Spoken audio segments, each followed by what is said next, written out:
So welcome, everyone. My name is Hugh Miller. I'm on the Hanover Conservation Commission, and I'm just going to give a brief introduction to our program. And I'd also like to thank Jared Janish and Megan Coleman, the staff from the Howe Library, who are here to control all the electronics and do a tremendous job in meetings like this. I've been to these before. So I think that's about it. I'll try to follow the 3 guidelines of an introductory speaker, which is be brief, be sincere, and be seated. With that, I want to turn this over to Meg Sheehan, who's with the Lyme Conservation Commission. Sure. Hi, everyone. Welcome. Thanks for coming. My name is Meg Sheehan. I'm an environmental lawyer. I am on the Conservation Commission in Lyme, and I see some folks here, and we have started our own biodiversity group, but it's kind of talking about a different biodiversity than this. And so welcome to our talk, Declining Biodiversity in Upper Valley Forest. We have 3 speakers, as you can see. First, we have Joseph Tumber-Dávila, Dr. Tumber-Dávila, as I might say, and an associate professor here, new to the Upper Valley as of January, and has a really fascinating background doing his PhD in what's underneath our feet and how that relates to forests, I assume. So he'll be talking about the ecological research that he does, addressing the knowledge gaps of our understanding of how plants influence the global carbon cycle. And I won't get into much more than that because he'll entice you, I'm sure. Then next we'll hear from Ethan Tepper, here to my left. He'll talk about how all this science is applied in the real life world. He is the county forester for Chittenden County for the Vermont Department of Forest, Parks and Recreation. And he advises and engages with landowners, municipalities, conservation groups, and foresters and loggers on the responsible stewardship of forest land, and helps administer the current use program there, and manages over 4,500 acres of community forest. He has just released a book, I understand, and he has his own 175-acre forest, Fair Island of Bolton, Vermont, that he manages. So then wrapping up the 3 triumvirate, we have research, applied, and then we have the economy. Katharine Servidio will be talking about our economy. She's a forest economy program manager with the Forest, Parks and Recreation in Vermont, I believe. And she has done her graduate research on terrestrial salamanders and trophic interactions in the southern Appalachian forest ecosystem. So we will have about 20 minutes from each of these presenters. We'll hold the questions till the end, and then we'll have a Q&A, and we look forward to a really lively, informative discussion. So thank you. Turn it over to our first speaker, Dr. Joseph Tumber. See what I did there?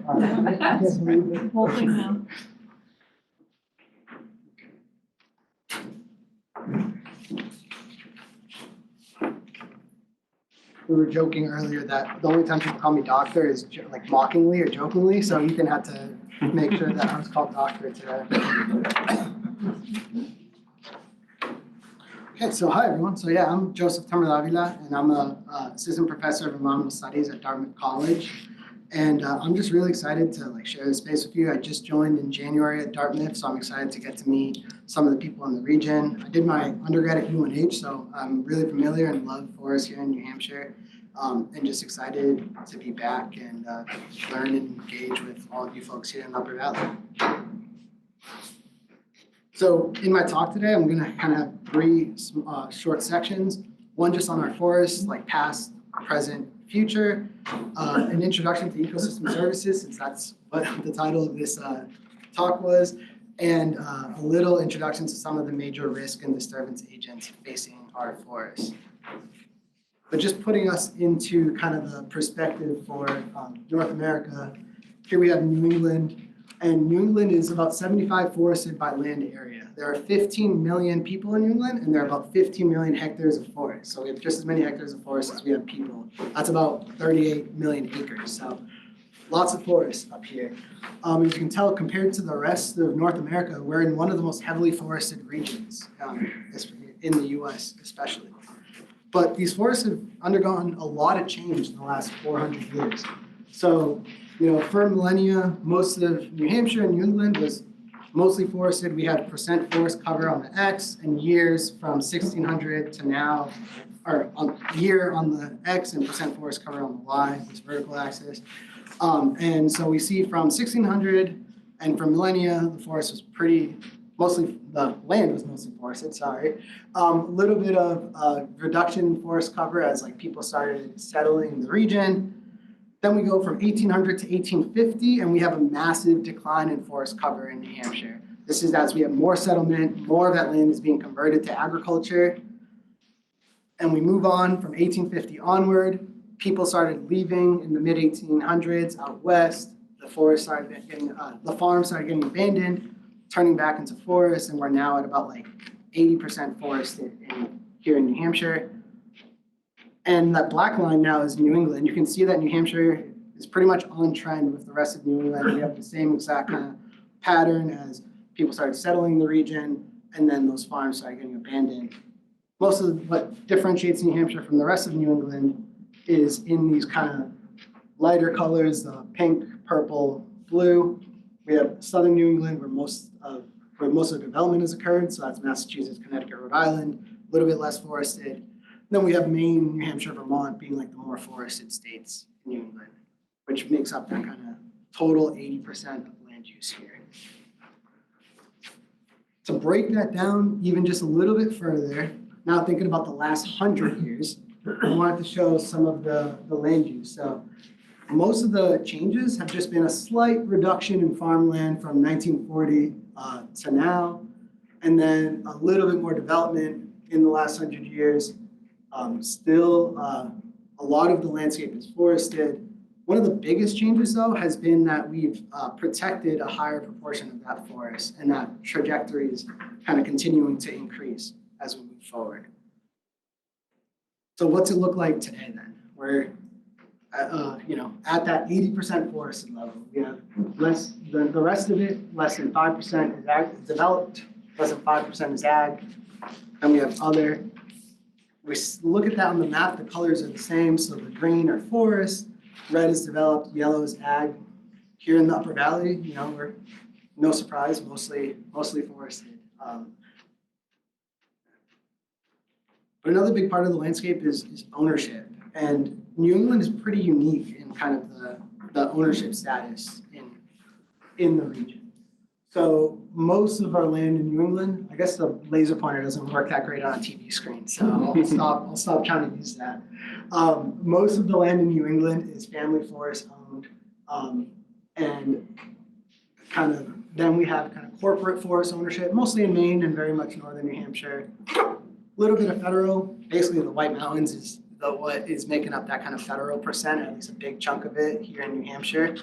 But this is really different than the rest of the US, especially as we move out west, right? Out west, we're seeing much more corporate ownership, much more federal and public lands. And that's one of the things that makes kind of forest management and our kind of land use and our culture and practices here very different, is how much of it is small scale and family forest ownership versus public and corporate land. Now let's look at the trees themselves. I have here a snapshot of pre-colonial forests. This is data taken from witness trees and journals and surveys from people right when people started settling the land. We're able to, Jonathan Thompson, who published this, was able to kind of make a map of what the forest looked like and the composition. And in pre-colonial times, four centuries ago, what we mostly saw was the southern temperate forests were oak dominated in that green color. Then we have the northern hardwoods, very beech dominated. And that's generally what we think of as we think of like the primary forest types. But what is like the actual full mix of our forests in modern forests? And this is using forest inventory and analysis data.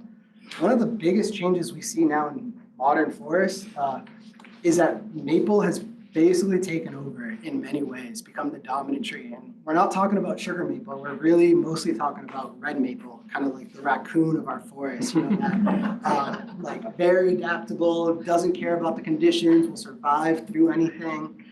We've seen that kind of become the dominant tree.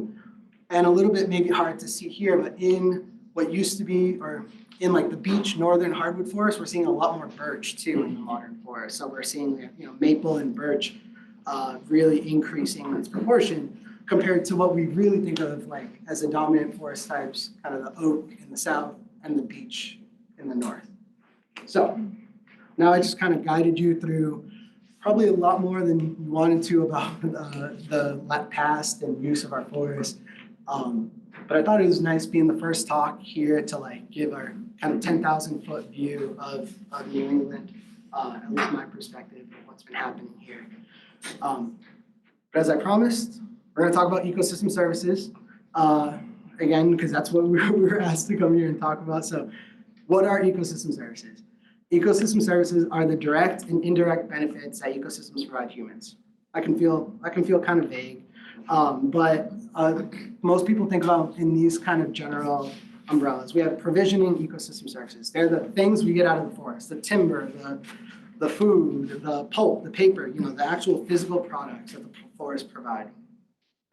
And we have regulating and supportive services. That's things like biodiversity, carbon, water cycling, flood and erosion prevention, like all those kind of environmental factors that are these co-benefits of forests. And then we have cultural, you know, what's that value of that human connection to forests, of having forests nearby, of the recreation and all of those. And a lot of my research is on kind of the carbon. So I'll talk about a little bit of why these forests are so valuable from a carbon perspective, and a little bit more about those other co-benefits. So New England forest as a nature-based climate solution. Kind of a big umbrella term we're hearing everywhere, but honestly, like sequestering carbon in live forest biomass is considered in many ways the kind of the premier nature-based climate solution because it's something tangible, something we see, something that's out there in the forest, and and we can count for it. And what makes New England forest so incredible is that we have very dense, very carbon dense forests in a lot of New England, especially in central New England. You see like southern and kind of here in the Upper Valley, southern Vermont and western Mass. You have some of the densest forests, very carbon, when I say dense, I mean very carbon dense.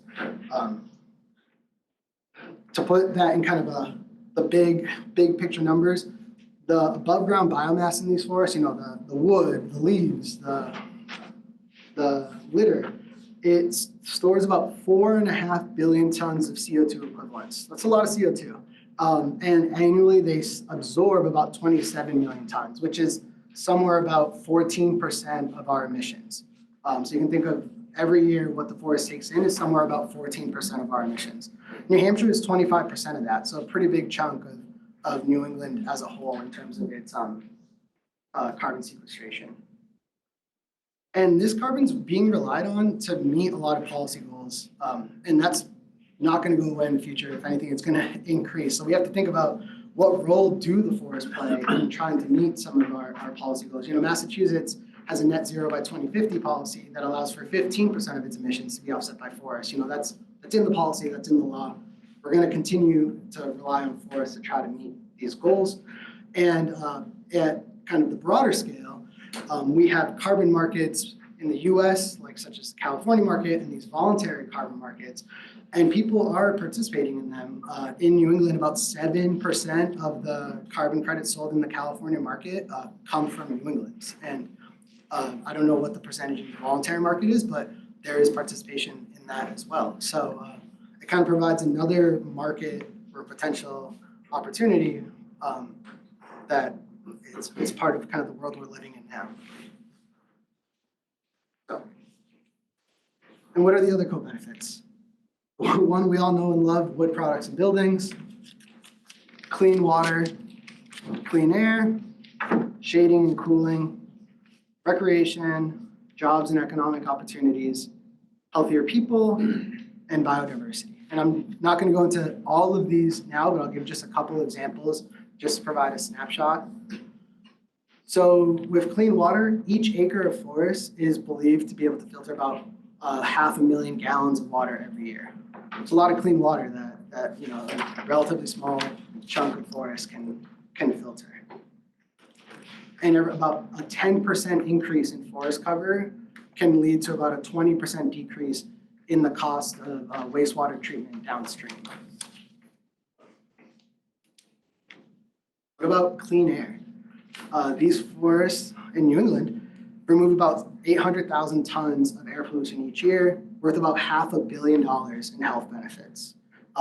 If we look at this map, we see the pounds of pollution removed per acre of trees, with the darker blue colors being higher amounts of air pollution scrubbed from the air. And New England represents a region that is really good at kind of absorbing air pollution.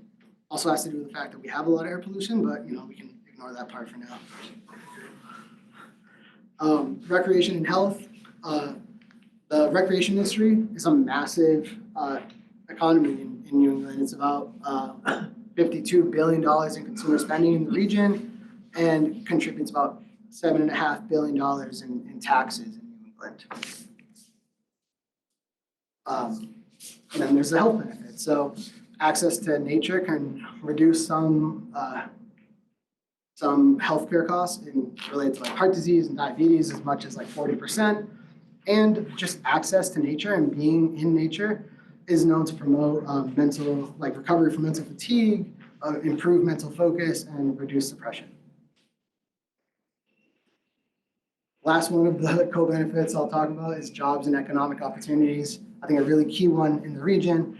The forest product sector creates about 62,000 jobs in the region, somewhere around $14 billion to the economy each year. And a study estimated that about for every $1 million invested in forest restoration, there's about 40 jobs created in rural areas in the U.S. So I think, again, a pretty critical co-benefit of these forests.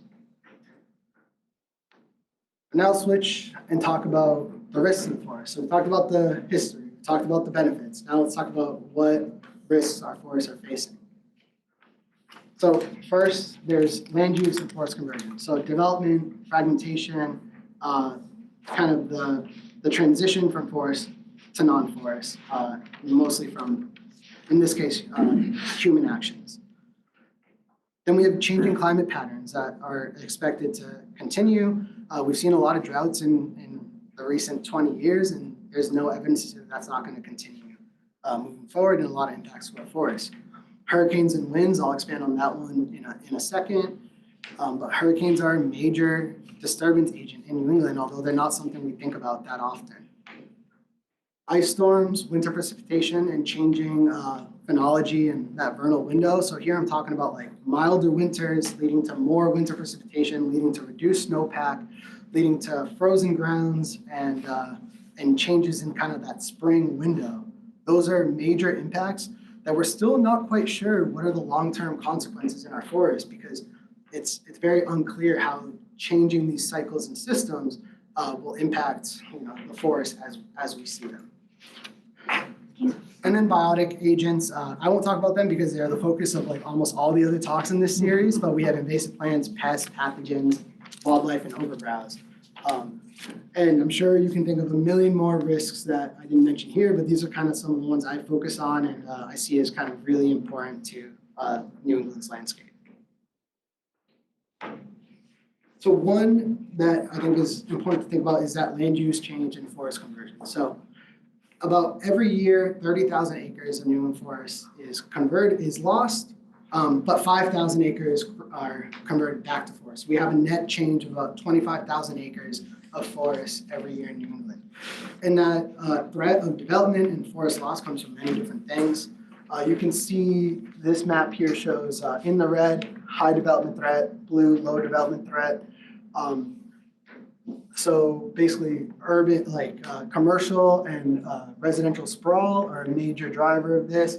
And then sometimes energy development, so like converting the forest for renewable energy could also be another driver in kind of this forest conversion. But there's a lot of factors that go into the development threat in New England's forest. The one that I spend a lot of time thinking about are hurricanes in New England. I was born and raised in Puerto Rico, so hurricanes are near and dear to my heart. And when I came to New England, I was kind of amazed to know that they really are a disturbance agent that has a big history and memory in our forests. And you can see evidence of it still today in New England's forest. So on this map here on the left, I have, it looks so much grainier on this, but I have the main hurricanes that impacted New England over the 20th century. The colors are like how severe they were, but we had about 10 hurricanes that made landfall in New England in the 20th century, and a couple of them were really bad. We see, and that's basically pretty much on par with the average, about 10 a century, 1 or 2 really bad ones a century. How impactful are they?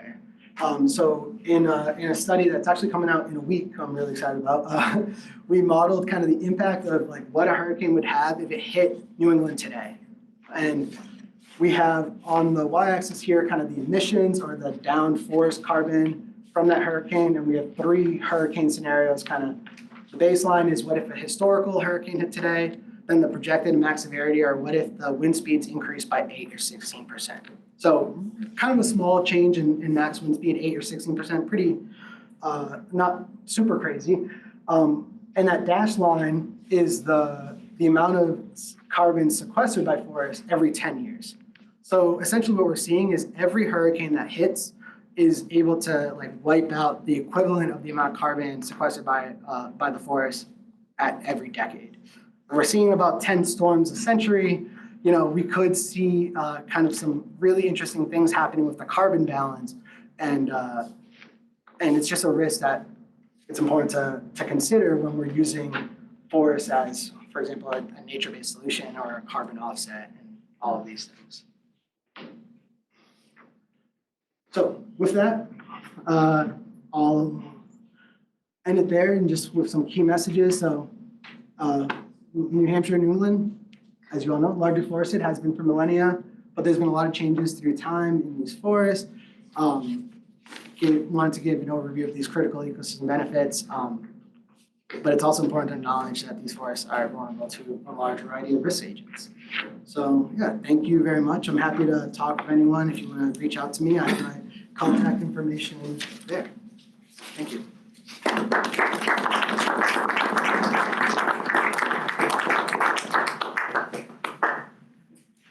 Thank you, Joseph. Can I ask if any of the slides will be available for us to distribute to attendees? Yeah, I think I know the recording will be available, Okay. right? So, but I'm happy to make the slides available too. I think that would be great, right? Yeah, it would be great. Figure out how to save those. Yeah. And so now we have our next speaker, Ethan. Hey. My name's Ethan Tapper, and I'm the Chittenden County Forester, one of the county foresters from over in Vermont. And I'm going to try and talk, sort of a little bit more specifically about how forests work and some of the things we're seeing with respect to the way that they're changing, the threats and the stressors that they're facing, et cetera. So and we have to do all this, by the way. Most of these presentations that I normally do are like an hour, and we're doing these 20-minute presentations so that we have time to, at the end, do this panel discussion. So if something is not gone into in the depth that you'd like, stay tuned, remember your questions that you have, and we'll answer them at the end. So what's a forest? This is the simplest question in the world, right? We all know the answer to this. A forest is a place that we go into, and there's like trees there, right? You know one when you see one. This is one of the questions that when you're actually a forester and you work with forests all the time, it makes less and less sense the longer you do this. And really what we as foresters define as the forest goes far beyond the trees. Is it the arrow? Yes. I'll just use the things in the, Okay. I'll use that one. So this is probably a better definition for what I consider a forest to be. This is a definition for what we call a natural community from this book, Wetland, Woodland, Wildland, which is a more dense book about the natural communities of Vermont by Liz Thompson and Eric Sorensen. So they define a natural community as, quote, an interacting assemblage of organisms, their physical environment, and the natural processes that affect them. So it's not just the trees, but it's actually this whole community, right? It's the trees and the plants and the animals and the fungi and the bacteria and the insects and the soils and the waters, and how all those things change over time and how they're even affected by natural disturbances. So I think a much better definition or a way to think about the forest is to think about a forest like it's a coral reef. So if we were going to think about a coral reef, we wouldn't be like a coral reef is a place where there's coral, right? We would think about this entire web of life that's woven around the living structure of the coral. And it's very similar with that in the trees in our forest. So they're this entire community. They're these dynamic, complex systems that are far more than the trees. And an important part of forest that we want to talk about tonight is biodiversity. So biodiversity, it's a contraction of biological diversity. And what biodiversity is the variation between the species within our ecosystems. So what different species of trees and plants and animals and all these other things that we have. But also the variation between ecosystems across our landscape. So we have different types of forests that might afford habitat for different species of trees and different species of animals. And we want to also understand the variation between all those ecosystems across our landscape. And it is also the variation between the genetics within an individual species, which is also very important, especially as we talk about these unique genetic adaptations that might be really useful to our different species as they try to navigate a changing climate and all of these threats and stressors that they face. So I want to posit that, when you really look at forest ecology, and again, you're adopting this more expansive view of how forests work beyond just the trees, but it's this whole community, you start to see that biodiversity is not just something that's nice to have. It's not just something that's like pretty and we're like, oh great, there's a yellow warbler, neat. The species that inhabit these ecosystems are also fundamental to their function. These are species that are doing things like building soils, decomposing wood, supporting an incredibly complex and vast forest food web, providing pollination services, creating conditions whereby the trees can germinate and grow and reproduce and all of these other things. So biodiversity is not just about protecting pretty stuff, it's also about protecting functionality within these ecosystems. One of the things that we face, the problems that we face when we work with folks and talk to folks about how forests work is that we have, I would argue, an innate misunderstanding of how forests work and what healthy forests look like. Like, it's not just that we don't know, it's that we know the wrong thing, right? So everybody thinks that a healthy forest looks like that. It's evenly spaced trees. I mean, if you walked in a forest like that, you'd be like, heck yeah, this is great. Evenly spaced, big trees, they're all, there's nothing growing in the understory. You can see right through it. It looks like a park. That's what everybody wants to see when they look into a forest. And there's actually some research that suggests that may be an evolutionary bias. E.O. Wilson, amazing author, biologist, myrmecologist, and scientist, correlated a bunch of studies in one of his books where he was like, oh yeah, actually humans do seem to be predisposed towards these savanna-like environments, which could be because we evolved in them for tens of millions of years. Anyway, for whatever reason, universally, if you think that looks pretty good, you're not alone. The problem is that is almost the opposite of what a healthy forest really looks like. So I would suggest that, as we go into a forest and maybe it's just experienced a disturbance, or maybe it hasn't, or maybe it's just been managed, just keep in the back of your mind that an understanding of what a healthy forest looks like is not something that any of us are born with. It's something that we need to develop. And it is very unintuitive. Bam.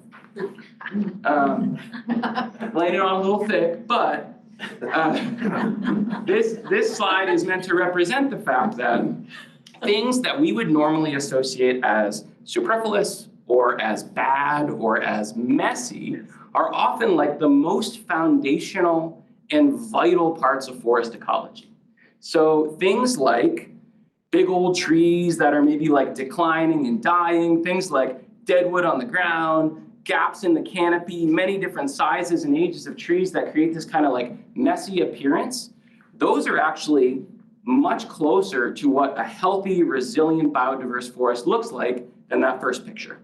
And actually, when we manage forests now, we manage them to be more like that, because that's actually a better reflection of the forest that we need to support our biodiversity and to support things like forest resilience and adaptability in a changing climate. And a lot of that comes from research about what we, in the forest science community might call late successional forests, what you all would probably know as old growth forests. Old growth forests, they're like this incredibly like mystical, magical thing that we have all these, ideas built about what they are. But it's important to recognize that the reason that old growth forests are important is not just for like spiritual reasons, although they could be very important for that as well. It's not just for the fact that they're like old and ancient and that's cool.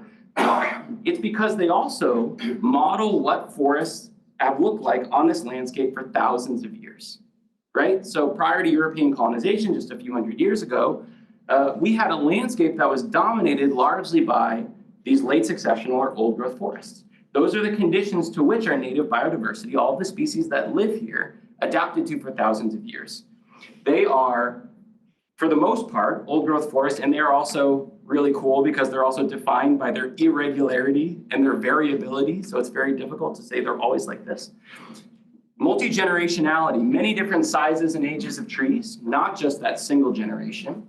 They are diverse but dominated mostly by these shade-tolerant tree species that can regenerate with only small-scale disturbances. There's dead wood everywhere, because I know that we all think that when a tree falls over, you gotta go pick it up, but that's been happening for thousands of years, right? And no one picked it up.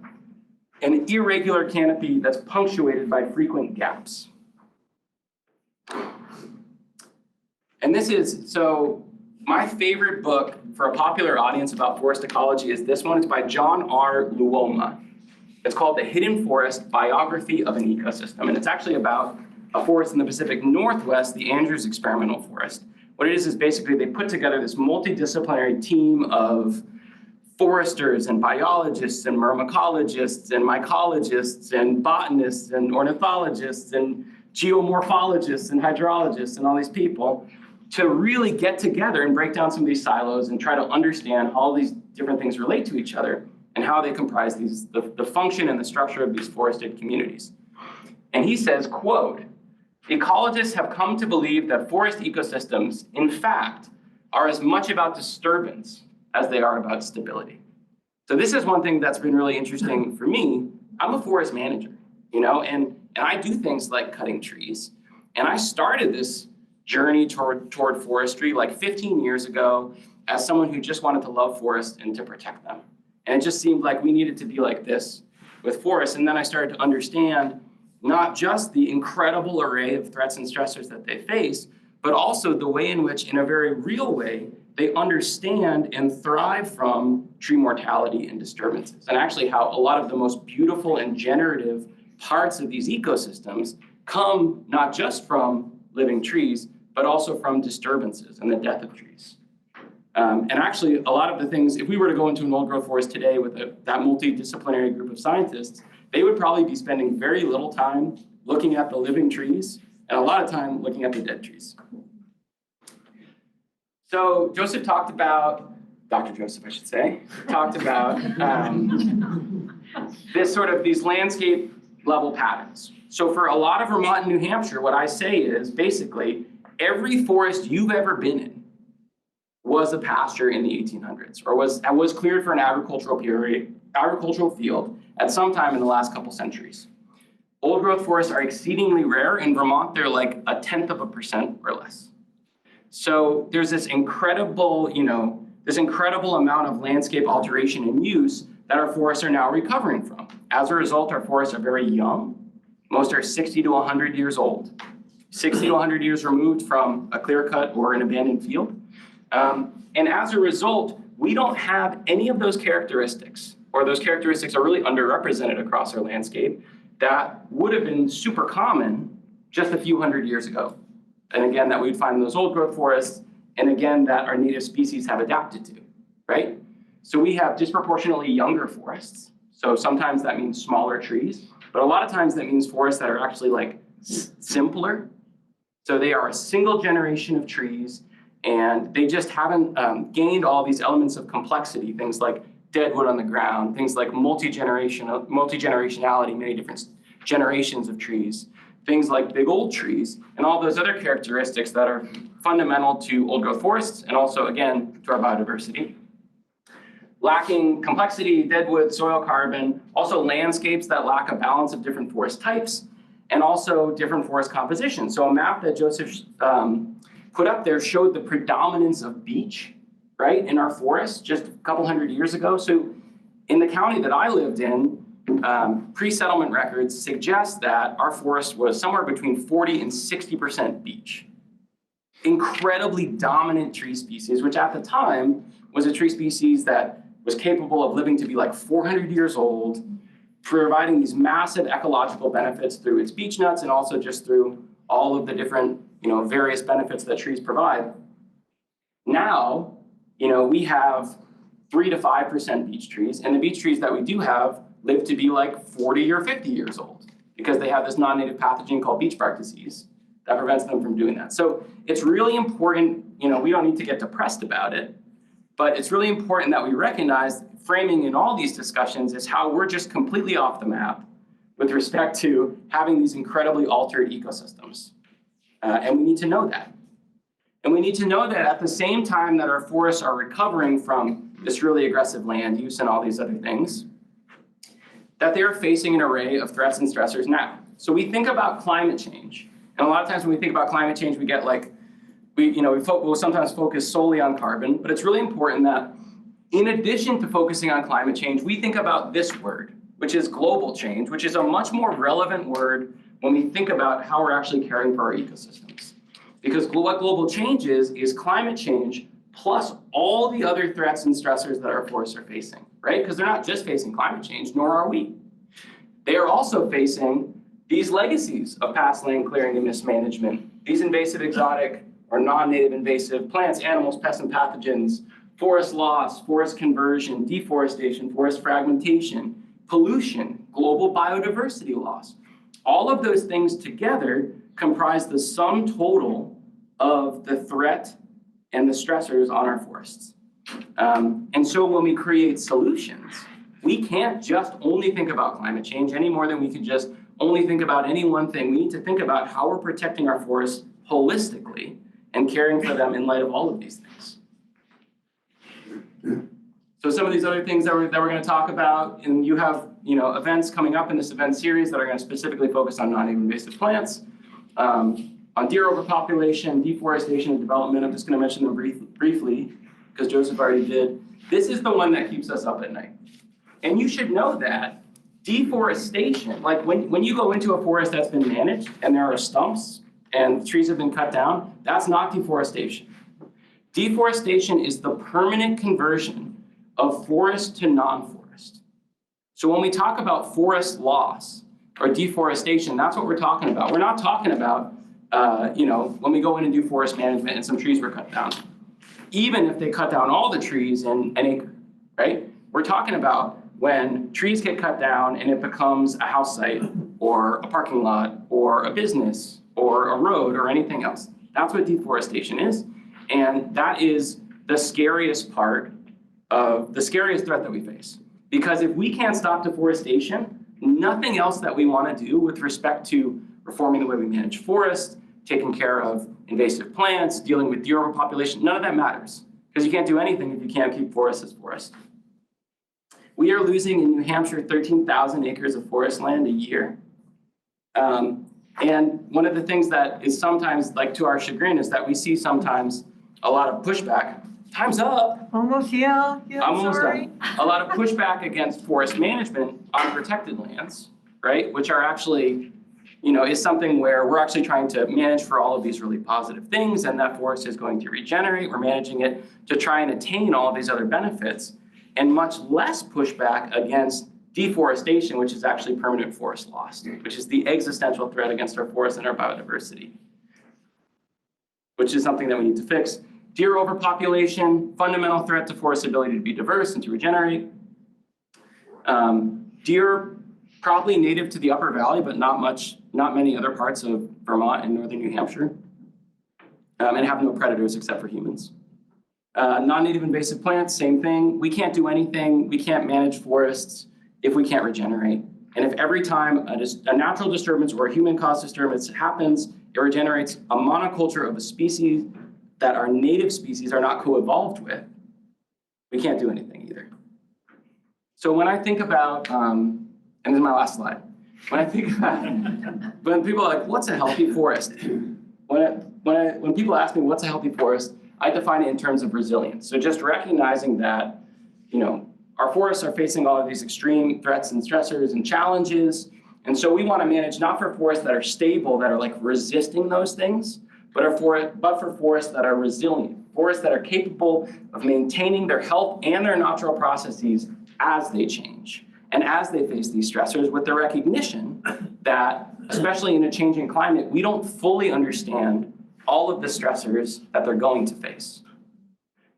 And so we need to build forests that are resilient. And a lot of the work that I do using forest management as a tool, and that many of us in the forest management community do, is about building resilience into these relatively young, altered, degraded, vulnerable forests.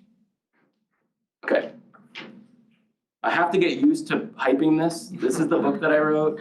Take a picture. It's really weird. It's really weird to have to do this. It's not out yet, but the pre-order's active. It's called How to Love a Forest. It's coming out in September. That's it.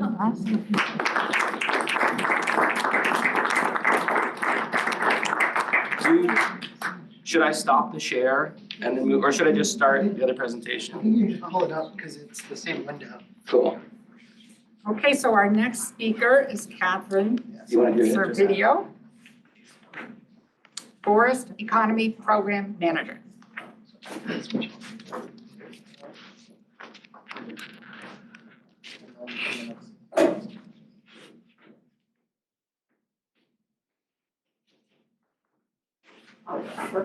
Thank you.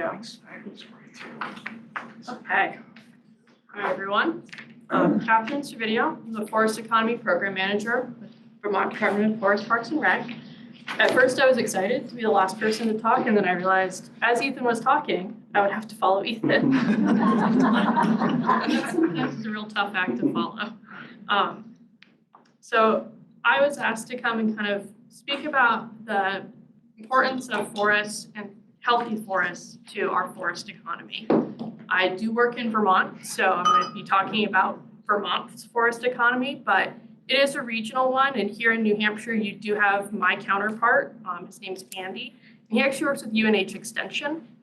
So please feel free to reach out to UNH Extension. They are fantastic foresters, and they can help. If you have any questions about New Hampshire specific things, they can certainly help you. I will also say that although I did do grad school with salamanders, I am a forester. I was born and raised in Vermont. And so I'm very happy to be working with forests now, although the weather today is perfect for looking for salamanders. So why are forests essential? Forests are essential because our forest product sector and our forest economy, that's our resource base. All of us who work in forest products depend on our forest for our livelihoods and what we do and how we view our work. In particular, healthy forests are really critical. Healthy forests support a viable and diverse forest economy. Just like Ethan talked about the importance of diversity in the forest and on the landscape, it's just as important that our products, our industry, and our economy be just as diverse, that we were not putting all of our eggs in one basket. We can respond as things change on the landscape and as consumer interests change. So what is the forest economy? It's a big topic, right? So Vermont's forests support a very wide variety and diversity of businesses. We've got sawmills of all sizes, supports logging contractors. What's not pictured there is the landowner that owns that piece of forest that those logging contractors are working on, and the forester that that landowner hired to write the management plan and the prescription that those loggers are implementing for that landowner, to their landowner objectives and to their goals. Wood energy here in Vermont, in Vermont, wood energy is a very large part of what we look to do, and it can be in the traditional forms of cordwood, or it can be in some of the new and highly efficient forms like pellets. And there are so many incredible quality products that can be produced by our skilled woodworkers. So we've got a luthier, some phenomenal furniture, and then that's actually Lucas Jensen up in South Burlington, Vermont, and they make fantastic butcher block counters. And then in Vermont, one of our policy conversations has really focused on our housing crisis.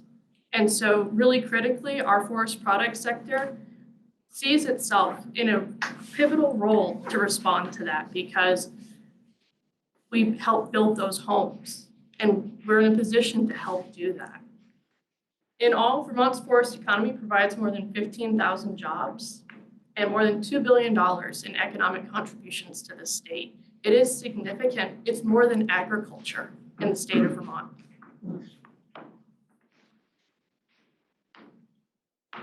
And because of that importance of the forest economy, we, Department of Forest Parks and Recreation, and the forest products industry in Vermont, we recently completed the Vermont Forest Future Strategic Roadmap, which is a mouthful, but it's a plan, it's a strategic plan to strengthen and modernize, promote, and protect Vermont's forest economy. We were asked by the legislature to do this. We have spent the last 14 to 18 months doing extensive public engagement, working both with industry and the public stakeholders of all types on what's the future of our forest economy and how do we get all of these players together and all moving on the same path together. And throughout that big engagement process, the theme that came up over and over again were forest conditions, forest health, and resiliency, particularly in the face of climate change. And back to the beginning, when I first started talking, I asked, why are forests so essential? Well, it's because everybody in the forest economy in Vermont, in New Hampshire, in the region, the forest product sector, and the public, we have such a strong focus on maintaining healthy forests that are resilient to climate change, that support the diversity on our landscape and in our businesses. And because that's so important, we all rely on that in everything that we do. It features prominently in our roadmap. In fact, the first key theme in the roadmap is forest management and land use, and the very first strategy is managing for increased forest health. And so over the coming years, the first roadmap version is for 10 years, and then we'll be updating it after that. But we'll be working to continue and to advance our work to manage for increased forest health, including with these actions, which are a little bit blurry, but it's to provide robust data on forest health trends, to kind of build a community of practice, working with our foresters and our loggers and professionals, and then also to demonstrate best practices. So healthy forests are the foundation of our forest economy. They're a huge role of rural landscapes, particularly here in New England. And without them, we will not be able to achieve our goals, both as a society with our economy and the way that we live our lives and on the landscape. So it is just truly an intertwined and critical link that we have. So that's it. I'm a lot shorter.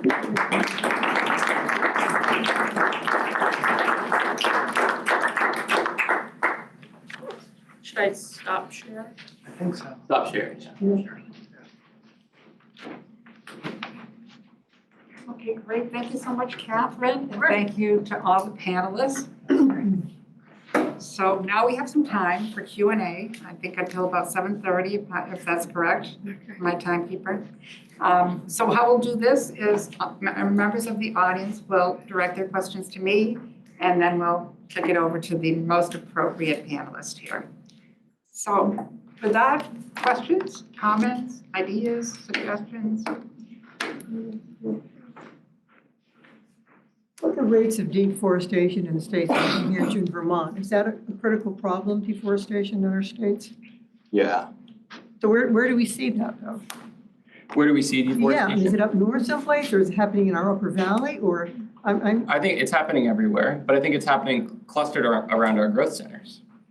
Is that fair to say, you think? Yeah, I mean, it's, you know, residential and commercial development, right? So, I mean, generally in our region, it's from like south to north for the most part, as like, you know, communities are growing. And so we have to think about how to grow responsibly.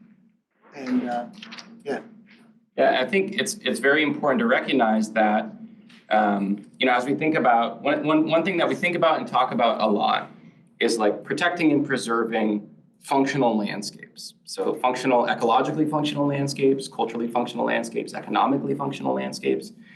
Conservation, you know, and like protecting forest land and reducing deforestation isn't about being anti-development at all. But we do need to reform the way that we develop.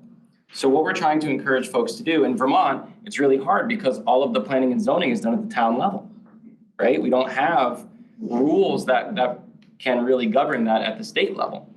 But what we want to encourage folks to do is to increase concentration, especially with residential housing, in areas that are already developed, town and village centers, and then increase protections on remaining forest blocks. Because what happens now is, you know, it's sort of like this death by 1,000 cuts, right? Where you start with these big intact areas of forest land, and you lose them little by little, and everybody says, you know, it's just one house, it's just one driveway, it's just 1 acre, and it adds up. You know, we don't want to tell people they can't do stuff they want to do. However, when you know, do that here for 200 years, we start to realize that we're losing and just don't have a lot of these really intact habitats. We don't have a lot of these large forest blocks that are beneficial to us in many different ways. So I think that, you know, in terms of, this is something that happens too, like, you know, there's a lot of energy sometimes in being like, if you're, you know, scared about what's happening to our forest land and you see like a logger with a skidder parked there, that you want to go like protest that as a means to save the forest. And that I think is so much like more exciting to do, you know, because you're like, it's the logger, they're cutting down the trees. But actually what it would be much more impactful would be if you showed up to a town zoning or planning commission meeting and advocated for increasing protections on forest blocks in your community and like smarter planning and zoning. Because then that's where we can prevent forest fragmentation and deforestation. And the logger, he's out there supporting the management of our forests, including the regeneration of that forest. So protesting the logger is not protesting deforestation. That's actually, a lot of times you would be protesting regeneration and keeping forests as forests. You know, go protest the new Walmart or something. Yeah, exactly. I think that, you know, and it's not to say that there's no room for like critique of forest management practices or logging practices, but it is to say that like when we're thinking about the impact that we want to have and how to like mobilize our energy in the most impactful way to like protect biodiversity and to protect ecosystems, I think that that can be much more impactful when we think about reducing deforestation, reducing forest fragmentation, advocating for better development. yeah, I think I want to add just very briefly that I think we need to be like critical and evaluate our incentives, right? Like oftentimes we think, okay, so let's come up with an incentive that's going to protect forests. So let's come up with a development easement, right? And then let's see how those programs grow over time and be critical. Like we often, you know, we've created easement programs to to protect against development on forest lands. But then what we found, and Jonathan Thompson, who I cited a lot in my talk, what he found is a lot of these development easements are happening in forests in like the interior of Maine that were never in any threat of being developed. And the impact on deforestation was 0.00004%.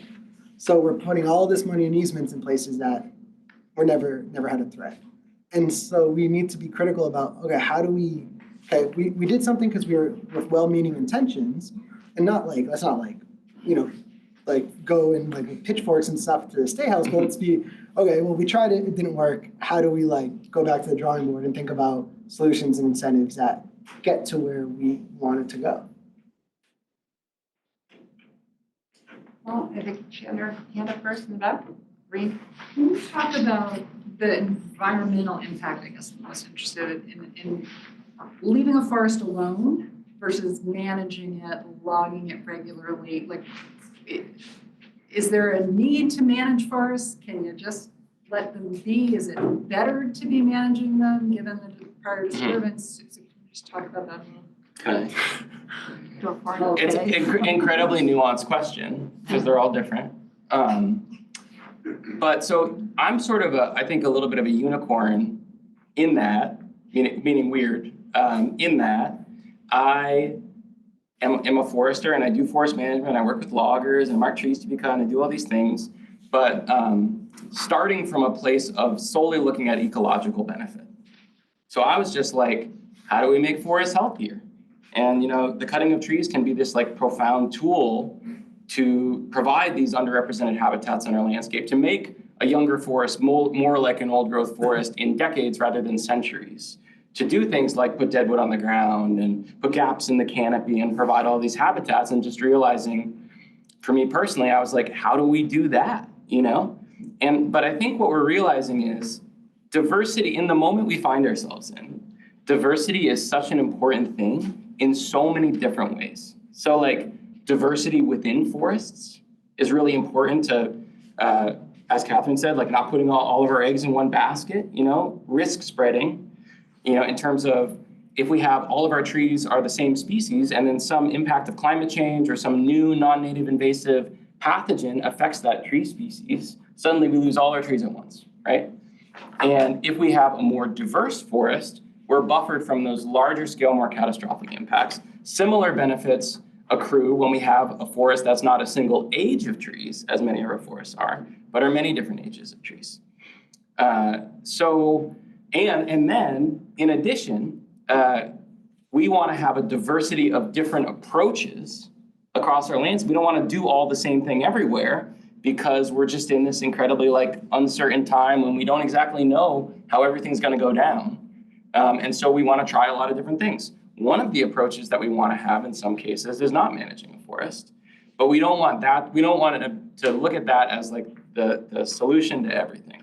So we want to have some forests that we do that with in some cases.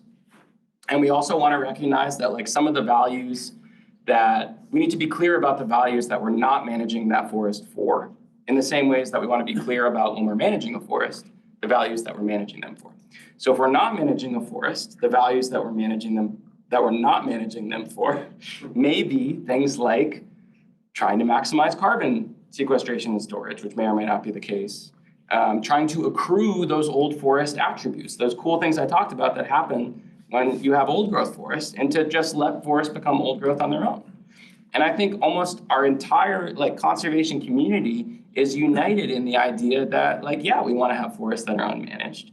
But what we are also united in is the idea that that's not going to do it. That's not going to accomplish all of the things that we need from forests. And so we need to do a lot of different things.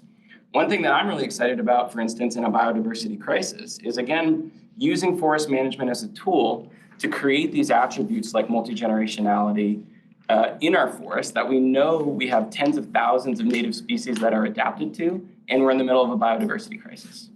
And trying to use logging as a tool, forest management as a tool, to create that. And also, as we're creating diversity in our forests, we're also making them more resilient in a changing climate, recognizing that we're heading into this we're in this incredibly unprecedented moment of threats and stressors with respect to climate change and global change. So that's like a non-answer, but I think that there's room for a bunch of different approaches, but I don't think that just not managing, I don't think anybody who actually works in this space thinks that not managing all forests is the way to go. Yeah, I'll just add, I think no choices without impact. So there will always be an impact to whatever you do on the landscape.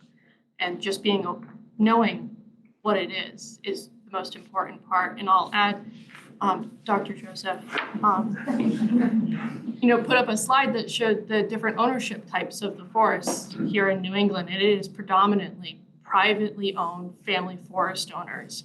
And all of those owners have their own preferences with their forests that they own and their own objectives and goals. Some want to see increased wildlife. They want to see more birds. Some want to be able to go recreate with their grandkids through different hiking trips. They all have different things they want to do. And there are landowners who want to make a profit from timber sales. And so the role of the forester and the logger in those situations is to help those landowners manage their land in ways that are sustainable and beneficial to everybody, but meet those goals. So it's that resiliency through diversity because everybody has their unique approach. And the other thing that I wanted to touch on as well that I didn't mention is if our goal for leaving a forest, sometimes we call it passive management, but essentially unmanaged in the traditional sense. If our goal is to eventually create an old growth forest, we also need to recognize that there are cases when just leaving a forest alone may not accomplish that because of these novel threats and stressors that forests now face. So if you have an infestation of non-native invasive plants, your forest will never be an old growth forest. Because one of the things that it needs to happen for a forest to attain not just big trees, but also all of those qualities, is it needs to be able to experience disturbances and it needs to be able to regenerate. The same can be said for deer overpopulation at a certain scale. So if all the species that you can grow are species that deer don't like to eat, you're not going to be able to regenerate a diversity of different tree species, which is integral to that forest being able to provide the functions and the values of an old growth forest. So there may be cases when, if our goal is attaining that old forest status, that we may need to manage forests in some way to attain those values. Great, thank you. Another question? Gentleman here in the blue is next. Sure. I'm thinking about carbon absorption by forests, and I think you mentioned 27 million tons a year. Is it true that if a forest is left alone, non-harvested, and becomes an old growth forest or older, that the dead wood that falls and rots would equal the amount of carbon absorbed? So to keep absorbing carbon, does a forest need to be harvested and have wood removed from it? Yeah, so from a carbon balance perspective, the dead wood, first of all, a good portion of that will over time become emitted, but it's over time, right? So you're not emitting something immediately. Like in my hurricane study, when we knock down the trees from hurricanes and the simulations, then we have to figure out, okay, well, how long does it take for that tree in the forest to decompose? And it takes about 100 years for all of that to decompose. So you stored that carbon for 100 years. Some of it went into the ground, some of it went up into the air. So even a dead tree is a kind of a good carbon store. Taking wood out of the forest, a hurricane comes, you salvage it. Taking that wood and putting it in a product is another good way of storing that carbon. You put it into a desk, that carbon's stored for over 100 years probably. You put it into anything else, you've now kind of made that carbon last. And then you've opened up space in the forest for younger, faster growing trees to absorb more carbon. So if we're just thinking about carbon balance, management is actually a good strategy if what you're taking out of the forest goes into a longer lasting form of carbon. Essentially when it comes to young versus old forests, old growth forests, strictly from a carbon perspective, I think old growth forests have a million benefits. From a carbon perspective, they hold a lot of carbon, so that's a big benefit. But they grow really slowly. Big old trees grow slowly. So the forests are giant stores of carbon, but aren't actively taking it in as fast as a younger, fast, growing forest. So it's kind of a mix of the two, right? You need the big storage, but you also want the vacuum sucking the CO2 out of the sky. So I think it's a balance. There's also just a tremendous, with carbon, it's just tremendously nuanced, you know? So it's like, if we were to go into the forest and you know, we might, if you're not a forester or a biologist, maybe you go into the forest, you're like, there's a bunch of big trees, let's leave it unmanaged, this will be the best carbon solution, you know? If it's a even-aged, unhealthy 60-year-old white pine stand that regenerated in an old pasture and the understory is Japanese barberry, to say that leaving that alone is a good long-term carbon storage solution is ridiculous. Because that stand of trees is extremely vulnerable to all manner of different natural disturbances. Those trees are going to fall over, it's going to be an invasive monoculture, it'll probably never really grow full-size trees again. And it's going to experience catastrophic disturbances, so a lot of that soil carbon will be volatilized and turned into aerial carbon. There just needs to be a lot of nuance to these things. And I think the best explanation of forest carbon that I've seen is in Ali Kasiba's Understanding Forest Carbon series in Northern Woodlands Magazine. I think it's a 4 or 5 part series that I think you can now get. There might even be a link to it on that green piece of paper. She talks about something that I think is really important called resilient carbon, right? So again, sometimes when we try to maximize any single value that we achieve or that we get from our forests, no matter what it may be, we will necessarily neglect other values. So just trying to maximize carbon isn't necessarily the most sustainable solution for every part of our forest. We do want to manage forests in ways that sequester and store a lot of carbon, but we also need to think about all these other things like protection of biodiversity, et cetera. And I just want to finish this point, which is that she posits this idea called resilient carbon, where we need to remember that a forest's ability to uptake carbon is its ability to photosynthesize. Because photosynthesis is the process of trees fixing aerial carbon into starches and sugars, which they then use to grow to fix into wood, leaves, twigs, roots, whatever. It's not some super abstract chemical in a beaker in a lab, right? It's a very real thing. It's wood, essentially. And the forest's ability to photosynthesize is their ability to fix that carbon. So in a time when forests are facing, again, this incredible and unprecedented array of threats and stressors from all of these elements of global change, we can't neglect the fact that forests' long-term ability to photosynthesize and thus to sequester and store carbon is a function of their resilience and their ability to adapt and their ability to weather all of these changes that they're facing. And in some cases, it may be enough to just leave them alone. And in a lot of cases, it will not be. And so rather than trying to maximize carbon at all expenses, I think we really need to take a little bit more of a holistic approach. Great, thank you. Question in the back? John on Zoom is asking, how serious a threat to forests are wildfires? How prepared are Vermont and New Hampshire to fight fires such as afflicted Canada last year and are predicted to do so again this year? You want to talk about fire? I purposely didn't mention fire, Dutch. They're a disturbance agent that matters. Are they the most important disturbance agent in these forests? I would say no, but they do matter.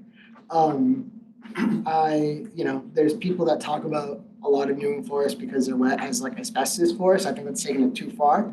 I think it is a risk, but there's other things that I think are more important. I think winds, hurricanes, pests, and all these things. And actually, a lot of the danger of the disturbances I'm mentioning is that they now increase our risk of wildfire because we have more dead wood, more dying wood, weaker trees. So I think the biggest issue in my mind is each of these disturbances can weaken a forest and make it more vulnerable to the next disturbance, right? So if our hemlocks might have HWA or some pest or pathogen, these tall, big trees are weak. Now the next storm that comes by is more likely to knock over that tree. And it's the same thing with fire, right? If the trees are weaker, then they're going to be more susceptible to just about anything. In Vermont, it's not something that we worry about or manage for, really. But we're cognizant of that. It might, things are changing. And so it's just something we need to be aware of. And we just added, I think, doubled the size of our forest fire program. Yeah, I guess I'll be the odd man out. I worry about it. Yeah. For sure, especially after last year. I think the fires that happened in Quebec, it's a real wake-up call for us that it can happen here, even when we do joke about it being an asbestos forest. And Vermont has been making a real dedicated effort to increase our capacity for wildland fire, respond to it, but also to do prescribed fire to reduce some of that fuel load, also for wildlife benefits. But, New Hampshire does the same thing. We sent some of our firefighters up to Canada last summer. So it's certainly a concern, but something that we are looking at and looking to prepare for. And also, if we keep seeing reduced snowpacks, winter precipitation coming down as rain, and we keep seeing, these really droughty summers like we've been seeing back to back to back, then yeah, I think the concern I had for wildfires would increase a lot more if we see a lot of the same climate regimes continue, which is expected, so. And I'll just put a plug, spring is kind of a big fire season. So even though it's raining today, please make sure that you're checking the fire danger every day if you're going to be looking to have campfires or burn anything. This is always a big concern this time of year. Great. Oh, 2 people here, okay. And we have a few more on Zoom too, so. I guess this person in the front. Sure. With temperatures rising, the New England forest species will change. Sugar maples will probably at some point not be able to grow here. That they'll only be up north of the border up into Canada. Are foresters or state or federal land managers thinking about strategies, or how does this impact management? We are. I mean, I think what we're seeing is like, not that we expect like a wave of like all the sugar maples to die, but with some of these projections, if Vermont's climate is like Georgia's, in this century, for it to become increasingly less suitable, which would essentially mean that they'd become like more and more stressed. We're not going to like lose it as a species here. I would say that what we're seeing, two things that I'm seeing just on a local level, which is foresters trying to promote climate adapted tree species where we can. So that here is largely like our oaks and our hickories and some other species. So that's not, going out there necessarily and planting, but just when we find them in a forest, taking opportunities to promote them and to promote regeneration of those species. Can be very difficult in places where there's like something like a deer overpopulation, because those also tend to be species deer like to eat. But that's something that I do see more and more. And then we have some research underway, especially headed up by Drs. Tony D'Amato and Dr. Peter Clark at the University of Vermont, that are basically doing the legwork, doing the research to study how we plant some of these climate adapted species if and when we need to be a little bit more aggressive with what we call assisted range expansion, or planting out these climate adapted species into some of these forests where they can't establish fast enough. They can't track how fast the climate's changing, essentially. There was actually some interesting research about it where, we're really realizing like foresters in Vermont don't plant trees. We create disturbances and we let natural regeneration occur. So trying to like build out that capacity and the knowledge base of like how we actually do this here, and then coming to some realizations like Dr. Peter Clark put out a paper recently that really shed light on the fact that we don't really have the nursery capacity for a tree species to have like the amount of, to be able to plant those species at the scale that we might need to. And so trying to address some of those capacity issues for if and when that becomes something that we do more of. Anyone else want to Just weigh one in? thing on that, there are studies on a Dartmouth-owned piece of property in Corinth. Right, the second, and the second Dartmouth College grant as well. And up there as well, so Dartmouth is definitely participating in this kind of work. It is Tony doing the project Yeah, in it Corinth though, through Tony at UVM. Who's I doing a would project add that we recently had a program here at the library on assisted forest migration at which they spoke, and that video is up on YouTube if anyone would like to learn more about this.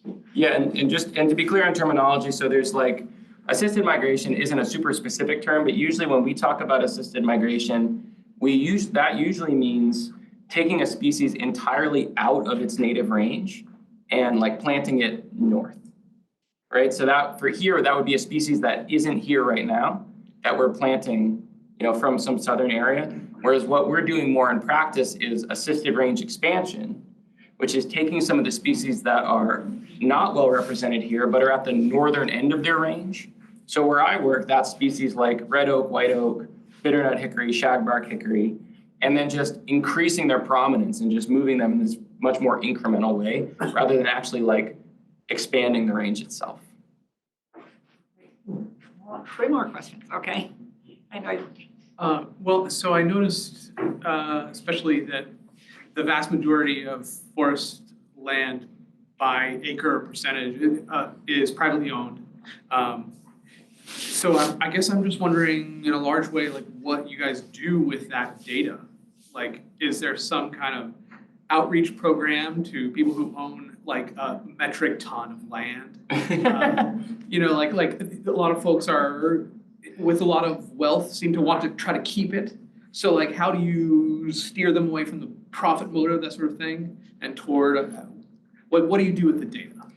It seems like a place that you could sort of like target, but like, are we targeting that? Yeah, well, and so that rate that Joseph mentioned, 80% approximately, is true almost for the entire eastern United States. 80% private ownership. In Vermont, 75% forested, 80% privately owned. So it's cool in a lot of ways because, like Katharine mentioned, that can afford us like a lot of different people doing different things, getting this landscape level diversity, different landowners like doing different stuff in their land. That's great. And it's also potentially a vulnerability, right? Because we're all deriving these like massive public benefits from those private lands.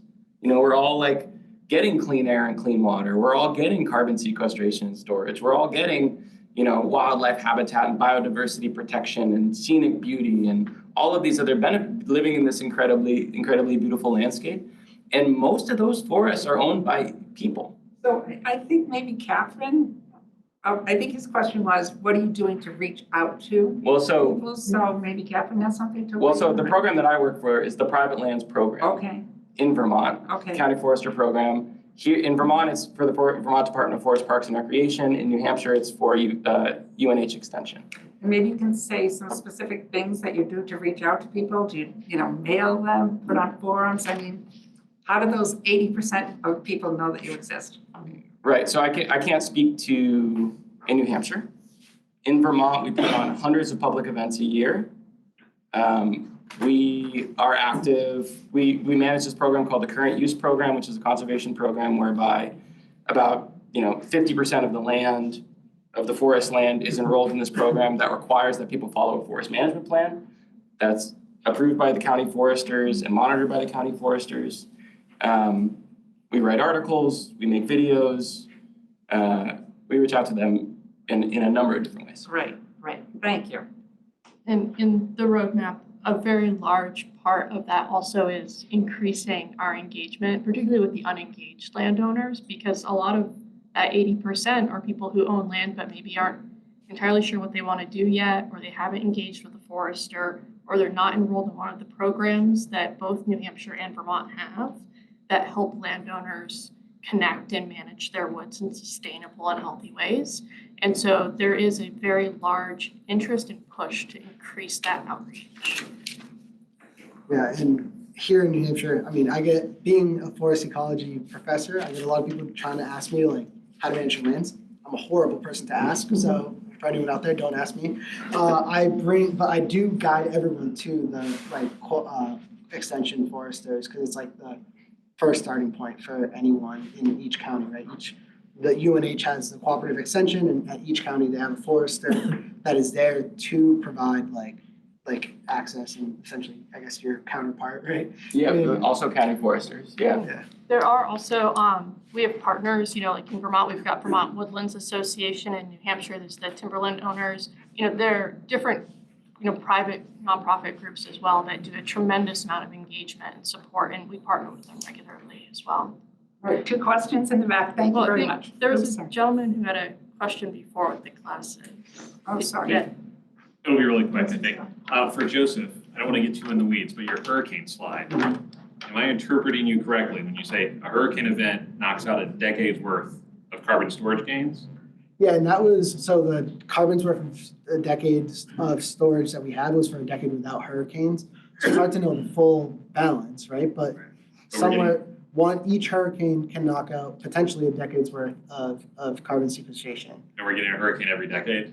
About, yeah. Okay. But check the paper next week. It'll be published in Global Change Biology. 2 questions in the back, I believe. Way back. I think he was first. Sorry. Okay, hi, John Donovan. My question is, where's the middle ground here? Which I've been sort of trying to seek in terms of forestry practices, and D.O. Wilson, who you comment on, talks about half Earth. We have to preserve half the oceans and the earth, and the coral's a great example of that. So I'm still trying to find that. When you've got industrial logging going on, and logging companies often want to come in with big equipment and take out, they need to get the money they need to make it profitable. So where is, the middle ground there? I mean, half Earth, can we find half of those resources and preserve them for either old growth if they're healthy, and still have an industry where we can produce wood products to meet our needs? What are you guys' thoughts on that? Well, I think the theme of answers tonight is nuance. Yeah, that's a really hard question, right? Like, that's something that we all grapple with. And there are a lot of logging contractors that are moving to bigger equipment. A lot of that actually means that they're getting equipment that's low pressure, so they're able to work on more diverse soil types and in different climate conditions. But you're right, it comes with a higher dollar tag. And it means that they have to move volume. Yeah, the guys who work in the grant, that they can't get guys with chainsaws anymore to come in and work. So it sort of shifted that, which is efficiency and productivity. We totally understand that for a business perspective. So it would be great to get together with a group that can really work across this and sort of find that middle ground instead of sort of polarizing and protesting. And so that's kind of what my question is, and how we can do that. The second element of that is in assisted forest management. I know Jeff and Donnie here, and they work in the town forest, which has just been cut last year, and we've got access through Peter to 100 red oak saplings that we'll be happy to talk to you guys about, that from different seed sources that would allow us to kind of do some experimentation as well here. What do you think of that idea? Because it's I want to start off too, like you meant, we talk about carbon, we talk about wood. They're the same thing. Wood is carbon. So we often like treat them as like 2 opposite sides of a thing. But if we're promoting forests that have, that are good for timber, those forests are carbon. We're doing the same thing. So I just want to say, like, we have to stop pretending like these are always at the opposite ends of something. And I mean, wood is carbon. Like, we're talking about essentially the same exact thing. The second thing is like, that's a tough like philosophical decision, but there's a lot of people that have different visions for like, what does it look like for like New England? Like, how much can be woodland and wildland and farm and all that. And I think it comes down to like, we have to preserve a good portion of the land. What percentage of the land is it? I don't know.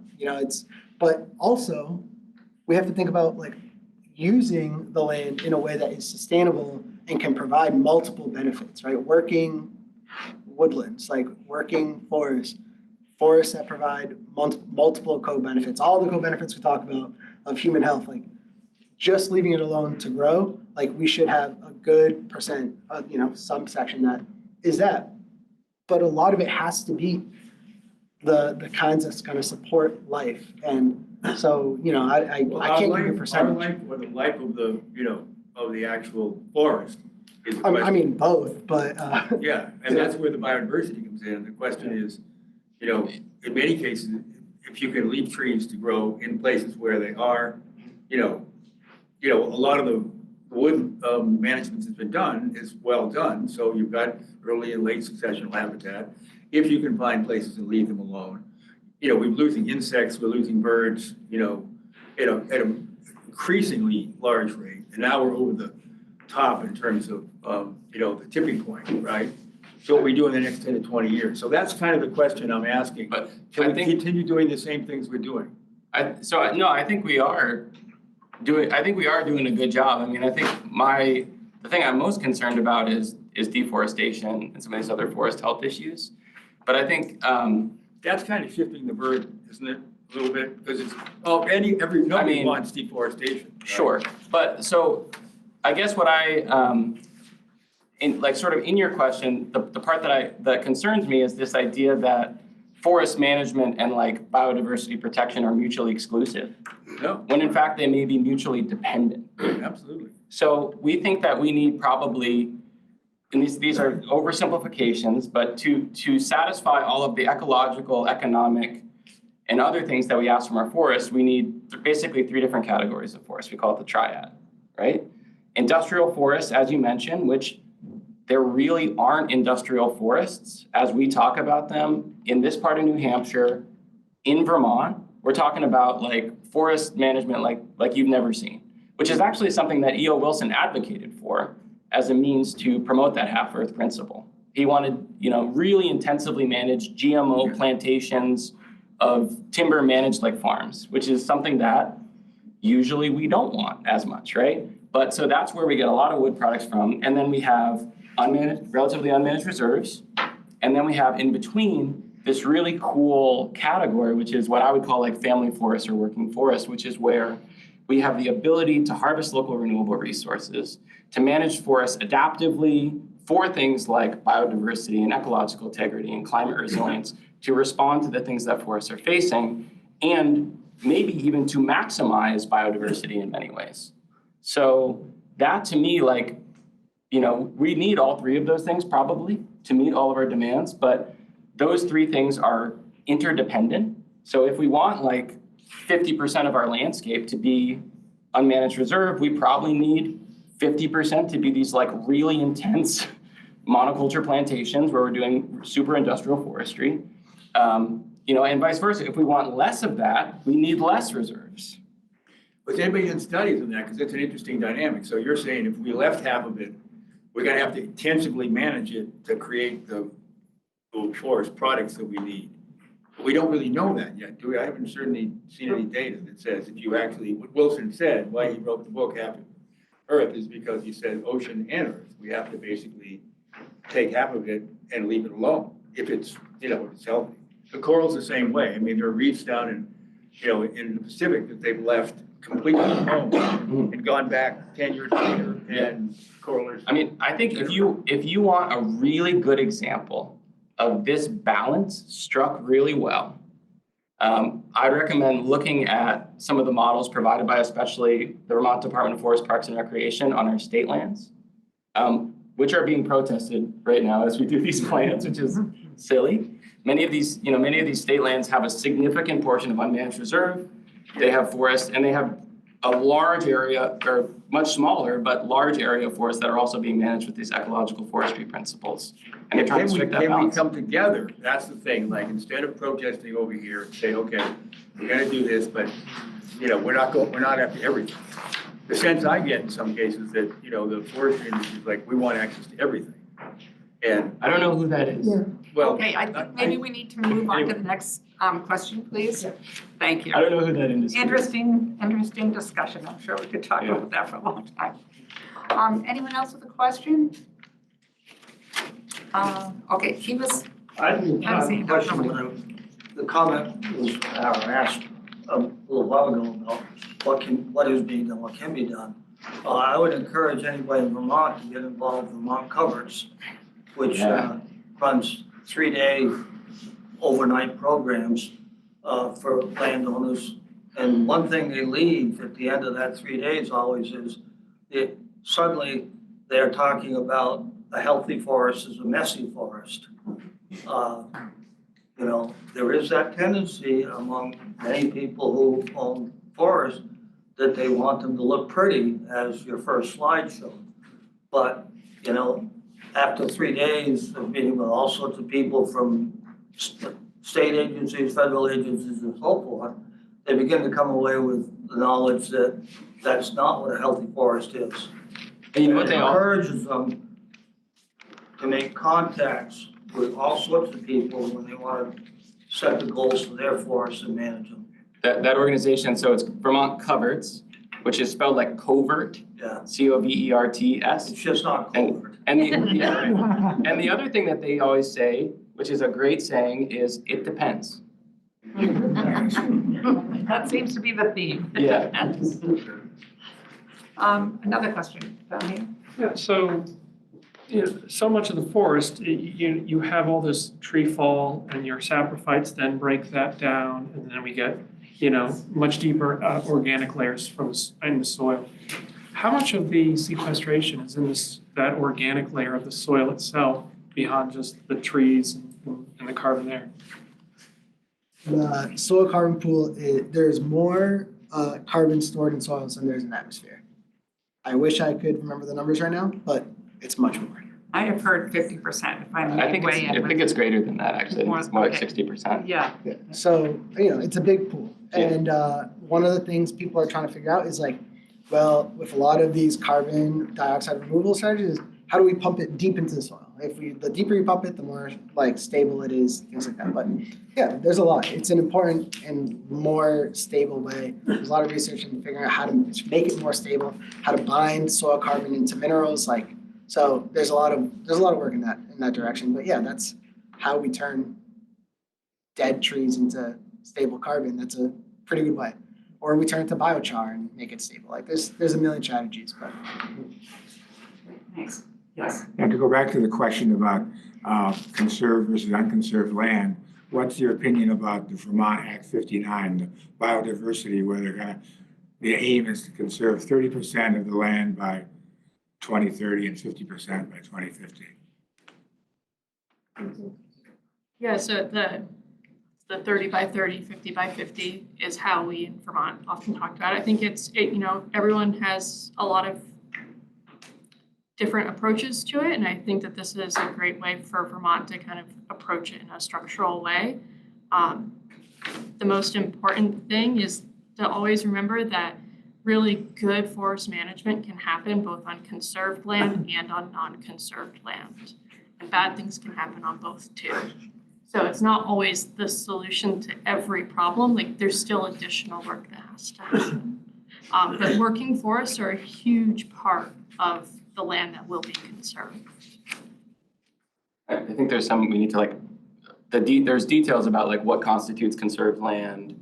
There's 3 big categories, what constitutes each of those categories. Yeah, it's currently being worked on, so I don't have know exactly details to provide. That's an active thing of work within the agency and the Vermont Housing Conservation Board. One struggle that we have is funding to conserve forest land with easements, with conservation easements.